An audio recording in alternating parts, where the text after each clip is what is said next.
Jepang sedang menghadapi tekanan ekonomi dan demografi yang serius di tahun 2026.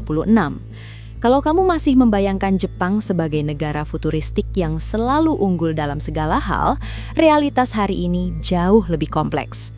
Halo semuanya, selamat datang di Smart ID. Jangan lupa subscribe dan nyalakan loncengnya.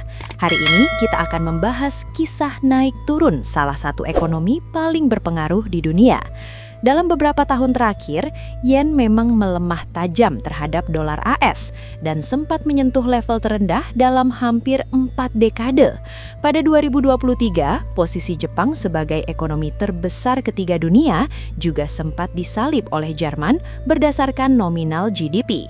Pendapatan per kapita Jepang kini berada di bawah Korea Selatan, sesuatu yang 20 tahun lalu mungkin sulit dibayangkan.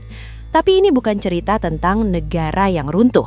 Ini cerita tentang negara maju yang sedang menghadapi konsekuensi dari struktur ekonomi dan demografi yang berubah drastis. Populasi Jepang saat ini sekitar 124 juta jiwa dan lebih dari 29% penduduknya berusia di atas 65 tahun. Itu salah satu rasio lansia tertinggi di dunia. Jumlah rumah kosong atau Akiya diperkirakan sudah lebih dari 8 juta unit. Dan sejak awal 1990-an, pertumbuhan ekonomi Jepang rata-rata hanya sekitar 0 hingga 1% per tahun. Bukan 0 total, tapi stagnan dibanding masa keemasannya. Tahun 1945, Jepang hancur total akibat Perang Dunia II. Di bawah pendudukan Amerika Serikat dan reformasi yang dipimpin oleh Jenderal Douglas MacArthur, Jepang melakukan transformasi radikal, reformasi agraria, pembubaran konglomerasi lama, restrukturisasi industri, konstitusi baru yang membatasi militer ofensif. Karena anggaran pertahanan dibatasi sekitar 1% dari GDP, Jepang bisa mengalokasikan sumber daya besar ke pendidikan, infrastruktur, dan industri. Ditambah akses pasar Amerika, Jepang tumbuh sangat cepat pada 1950 hingga 1980-an. Mereka membangun reputasi lewat kualitas dan efisiensi. Konsep Kaizen menjadi filosofi produksi.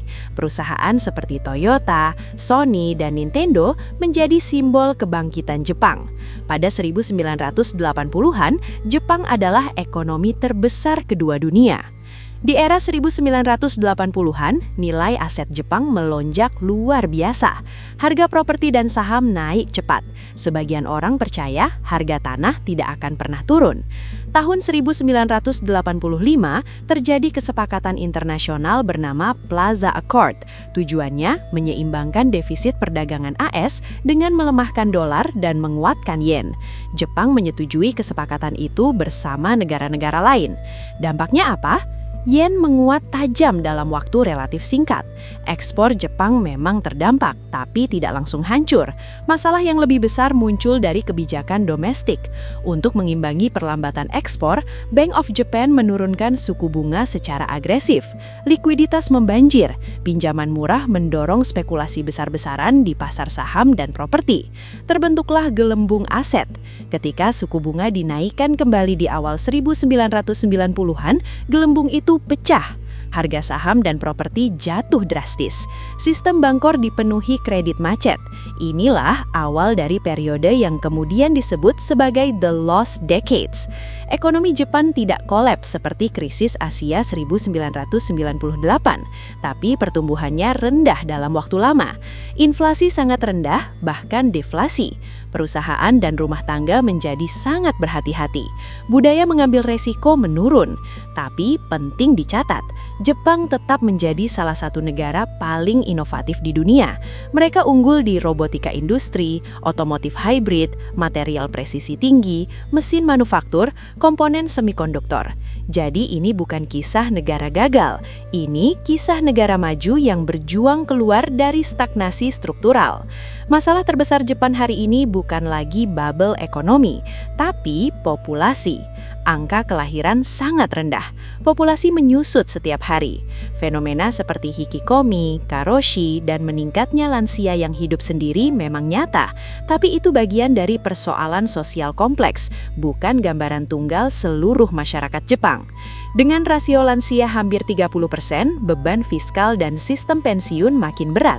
Ini yang membuat pertumbuhan ekonomi sulit melaju cepat.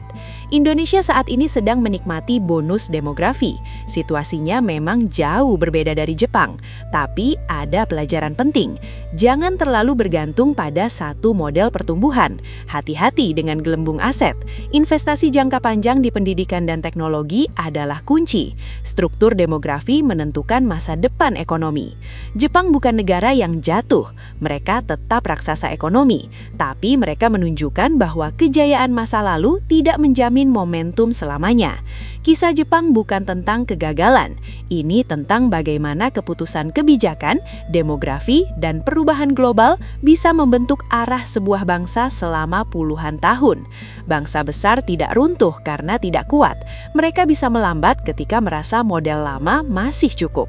Pertanyaannya bukan apakah Indonesia bisa jadi seperti Jepang. Pertanyaannya, apakah kita akan belajar dari sejarahnya atau mengulangi pola yang sama dalam versi kita sendiri?